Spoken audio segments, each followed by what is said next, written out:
It hasn't always been the case in composition courses historically that students would have the chance to pivot from form to form to form, or audience to audience to audience. And to my mind, that ability to pivot is one of the core things we can instill in our students. I just hope that people studying physics, math, these complicated subjects, not only pay attention to how they can understand it, but how they can express the knowledge that they understand to a wider audience.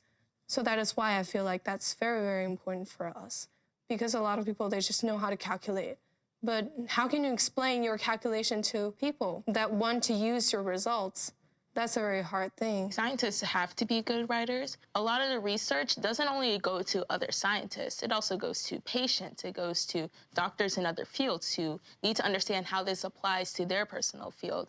People have this idea that science should be specialized, right? Like, scientists should talk about things in very specialized, formal terms, you know? Like, if you read a chemistry paper, unless you're a chemist or you look up every other word, you know, you shouldn't be able to understand it. But at the same time, good science communication should avoid that as much as possible. If you ever talk to, like, really good lawyers, they'll be like, I'd try not to use legalese as much as possible, right? Because you don't want to use legalese because it confuses people. It's very similar with STEM. I never thought about that way before the reintro class, but now I see there's power in writing, and there's power in, like I said, being able to put your perspective and views on paper, and the words basically jump out at intended audience. They allow the audience to feel what you're writing, and I think that's the biggest thing, especially like in the healthcare field.